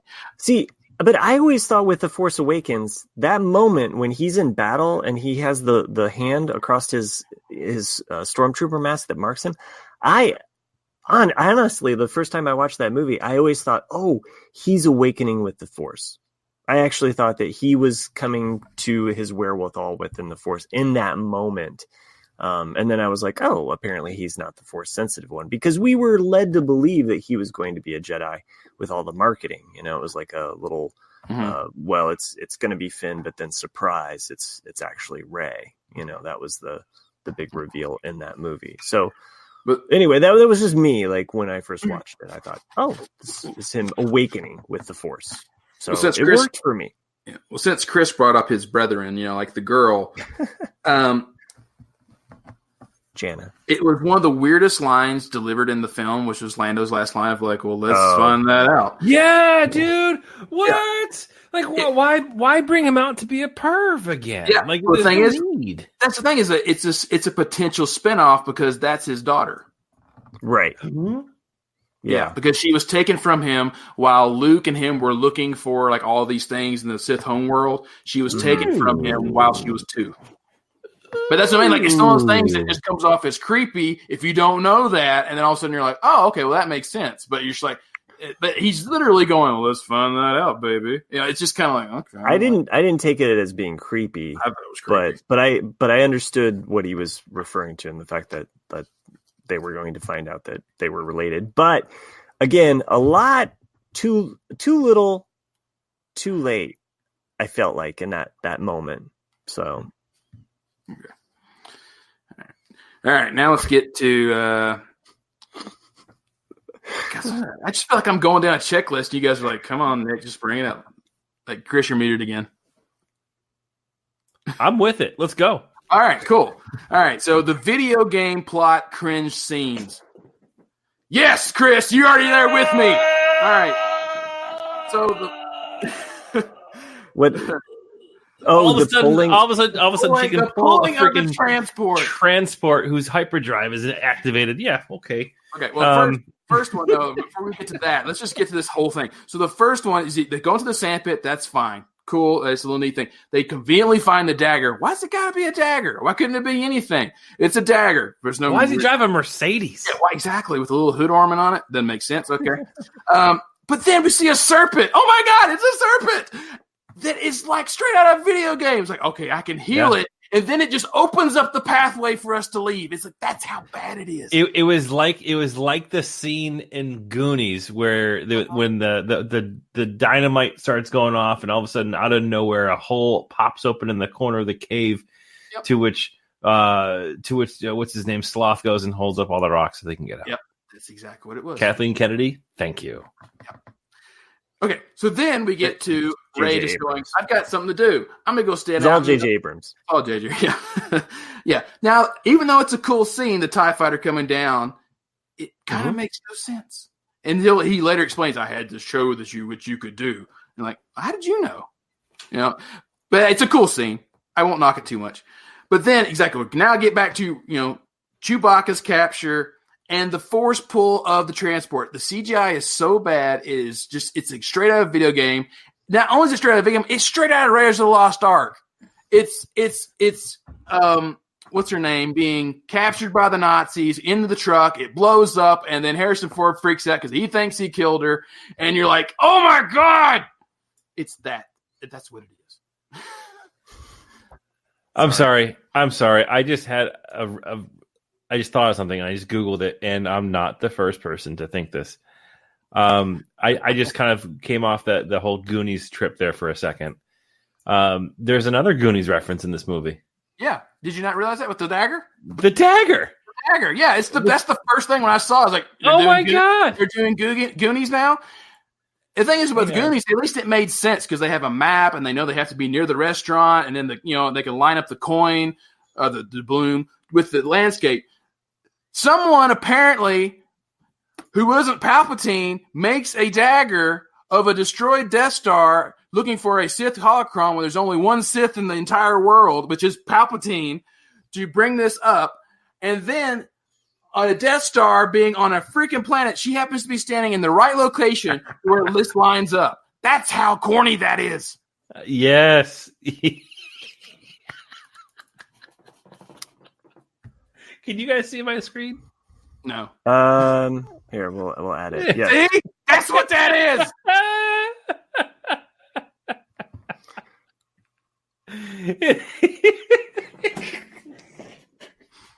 And then after all of that, after having two MacGuffins, the dagger and the Sith Wayfinder, it's just like, oh, we'll use the one that's in Kylo's ship. Yeah. What the hell? I burned it. Oh, here it is. Oh, yeah, it's there. It's cool. All right. Okay, what else you got? Because I thought we were gonna get 2 podcasts in tonight. You're already like pushing the boundaries of space and time here. I feel like I need a wayfinder to find my way through your notes here. So apparently, they just gave Poe Han's backstory because it just made sense. Yep. Like, he's a spice runner. Okay, and then the whole love story that was just weird. Like, I want to blow your head off, and now I want you to run away with me. And I love Story. It was so bad. I think she's a cool character, but it was unnecessary. It was completely unnecessary. And then at the end, with him like trying to get lucky, like, "What's up, baby? Let's go." I'm pretty sure they put it in there so that he could have like a happy moment during the final battle. Yeah, probably. Okay, so the half measure here is the fact that they should have gone the full Finn and Poe. Yeah, like they should have. Just there was a bromance brewing there. I think we're progressive enough. Yeah. Just do it. Because you even see that at the end there. Like, Finn's just like hanging out by himself. Everybody else is all party and stuff, and he's just like that sad guy just hanging out by himself. No, I think Finn and Poe should have ended up together. Like, just do it. Like, full. Not the background kiss that gets like cut out because Disney can't just stand up for themselves and say, well, you just don't get the movie. There was an LGBTQ at the very end, right, but it's kind of like loose change. They should have gone the full dollar and just said, okay, Finn, Poe, you guys are together at the end. So anyway, the romance was there. I just feel like they should have gone the full distance. So I feel like I've got J hair a la 2006. Nah, you do. You totally do. All right, I'm trying to get these as quick as I can, Matt. Okay, so now I have a little column here called Erasing the Last Jedi, and there's some of the things I noticed that they just changed on purpose just to do them. So Luke's Force Ghost. Rey throws the lightsaber into the fire to get rid of it. Luke catches it and immediately says, a Jedi's weapon deserves more respect. And I felt this was like a really slight at the fact that in the other it was like a double finger. Yeah, because he just threw it over his shoulder like, I don't care about this thing. And all of a sudden it's like, oh, like after clearly disrespecting it, now you have to respect it. I get what you're saying, and I understand all of the fans, and I've read the articles that point out all of these things. However, I don't take it as such. Mm-hmm. I never took that as a complete like FU to The Last Jedi. This is Luke's story arc as far as like the fact that at the very beginning, he has completely rejected everything. Yeah. And at the end, he accepts it. At the end of The Last Jedi, he accepts it. And that is his redemption moment to say like, no, you're not going to do exactly what I did. And then, so I get it. I get the fans and what they want to read into it. And maybe that is there, but as just a casual, like watching it, I don't get that. I don't get the FU to it. I understand. I get it. I read it, but I've read all of the different like articles, which after a while I just have to block because they get a little annoying because of like, yes, I know that Easter egg. I know what this is. I know what that. It's like we get it. So I get advertised a lot of them on my Facebook feed. Oh, okay. All right. Well, it gets a little redundant to me after a while because No, I know you have more, and keep going. Like, so little things I noticed, like the X-Wing, for example, like in The Last Jedi, you clearly see that Luke's door is a piece of the X-Wing's wing for his door. But in this one, he just lifts the entire X-Wing up out of the water, completely complete, and it works somehow after being under the water for so many years. That's a little bitty nitpick, but it's just one of those things like, okay. Now, this was one that I wrote down. I thought was Luke's sacrifice really for nothing? That's one of the things that got me while watching this, because you see it in The Last Jedi. You hear Poe say, this battle at Crate will be the spark that ignites the fire against the First Order. However, in Rise of Skywalker, Poe says, after Crate, we sent out a call for help and no one came. So what happened to the Broom Boy, which Chris mentioned earlier? I guess no one cared because they needed Lando and Chewie to rise everyone up, but apparently the death of Luke inspired nothing. And that was one of those just little things I was like, okay, that's a weird line to throw in there to say nothing happened. I don't know. It's just one of those things I pinpointed out. Let's see here. Okay, never mind. We already talked about that one. Okay, and the last one was the holdover maneuver. So it was one of those controversial things in The Last Jedi, even though it was a cool scene when you see Laura Dern's character fly her ship through, Snoke's commander, but they make a point of saying that was a 1 in a million move because a lot of people thought that was kind of silly and that like, oh, if you can just fly ships through other ships, why haven't you been doing that forever? But then we also see that it may have also been performed within the movie itself. So above the skies of the original forest moon of Endor, one of the ships that has exploded, that Wicket is like, hey, son, look at that, and we see up in the sky. It looks as though that ship has been broken apart by the same Holdo maneuver. So upon further watch, check that out. That ship doesn't come crashing down, but it's kind of broken apart in the sky in a similar. So will do. Just good tidbit there.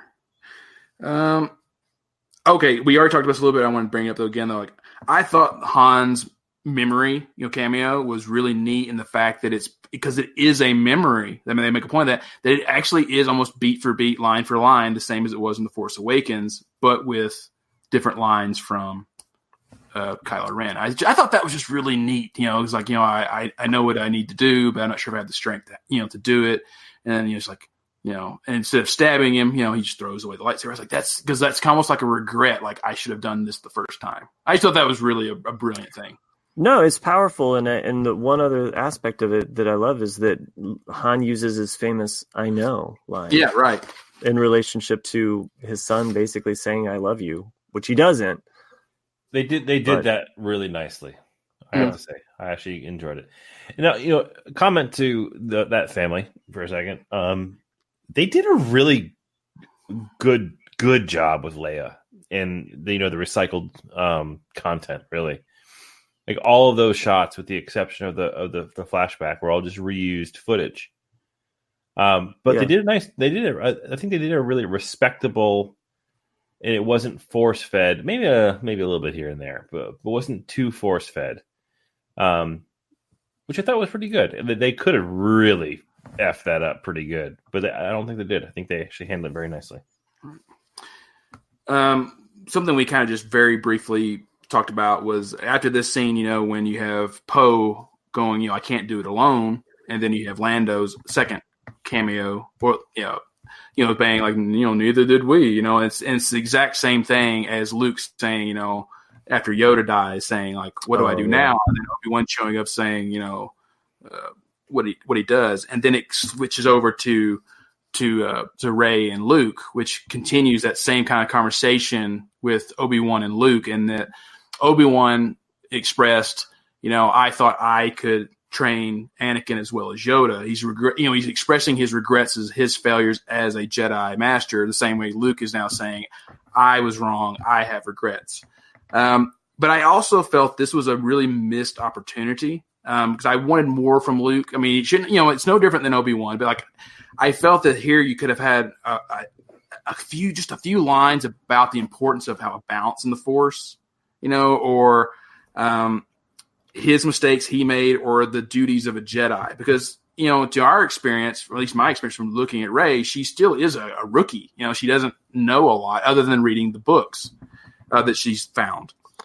But she's also been trained by 2 Jedi now, by both Luke and Leia, because she refers to Leia as her master. That's true.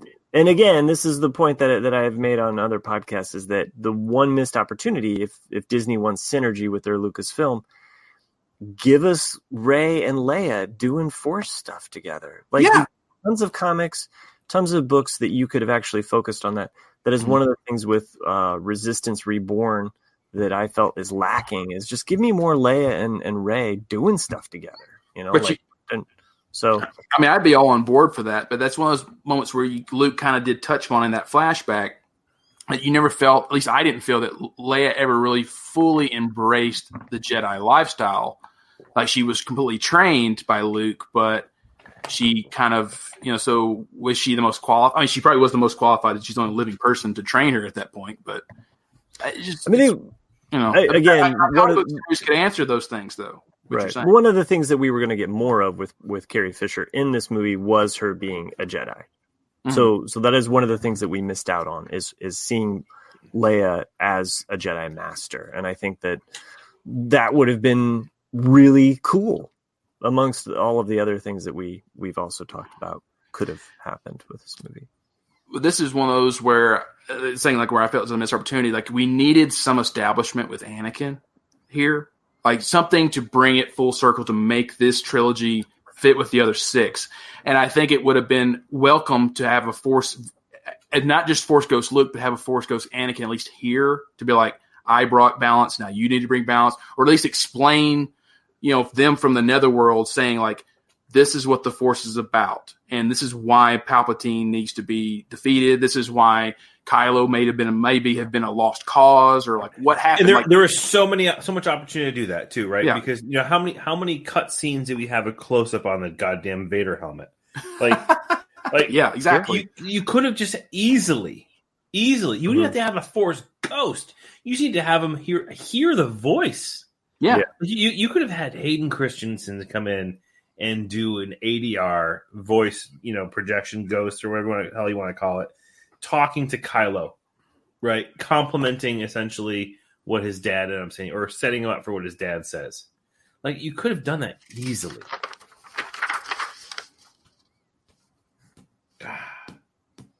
I don't want to hate on this movie. I don't want to hate on it. I'm sorry if I'm bringing it down. I'm not. No, you're not. It's justified. Like, Granted, there are a lot of things that I like about this movie. Mm-hmm. Yeah, and it's probably more 1 to 2 as far as like the 2 that hate it more than myself.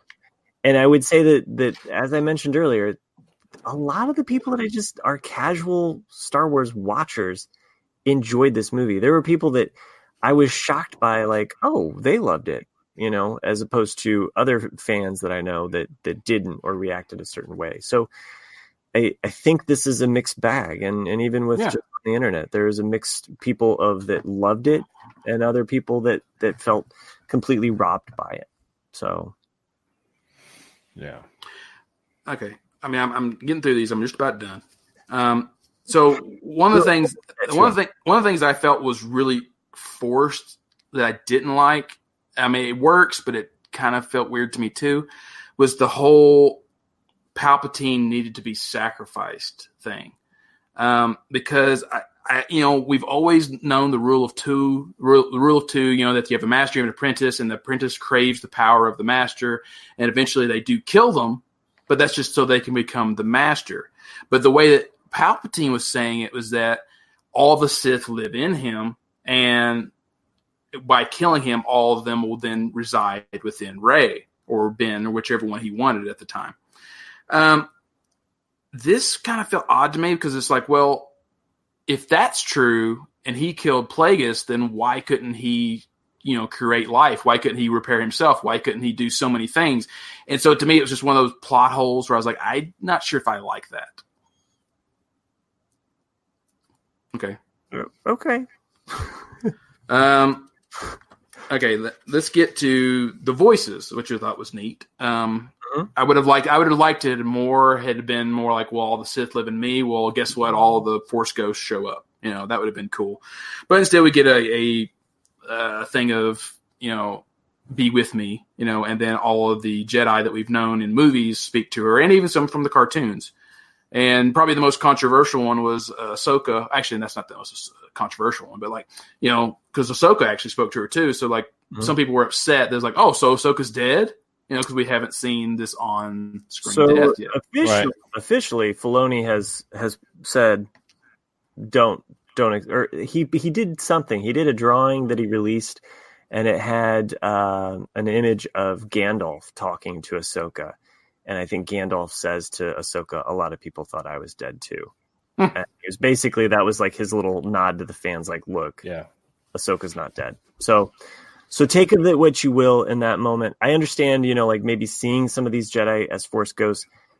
I'm okay with the fact that we just got the voices coming to her and not like actual like Force ghosts in that moment. But that's I mean, the one clear line that you can hear is Anakin saying, "Bring balance to the Force as I did," and that was one of those where I felt, you know, we needed more than just that, because it's like we still have not gotten an explanation of like, did he bring balance or did he not bring balance? And, you know, I can understand if this was like hundreds of years later where like you've had another thing, but this is only 30 years later. So you just had a temporary fix on it, Anakin. I don't get, that's not really a chosen one kind of thing. Anyway. Okay. So let's skip to the end. So I like the return to Tatooine. I thought that was a nice little homage kind of thing. Although that was another thing I felt was weird and a missed opportunity of Luke, you know, at some point in Last Jedi or in this one, you know, he could have explained his mistakes. You know, like you could have easily just said, because, you know, she doesn't know where Luke's from Tatooine or where his house was. So like, how did she find it?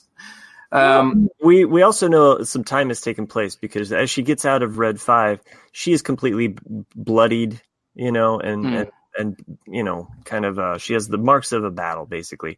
As she shows up on Tatooine, she is completely healed. So, okay. I assume that, you know, there's... And she's had time to craft her new lightsaber as well. Out of her staff, which is neat. Yeah. How can you not be happy that we end the movie basically at the barbecue? No, I was happy. Yeah. I mean, I liked even like the little things they did, like her sliding down the sand in the sled, which is, you know, a thing to the first film.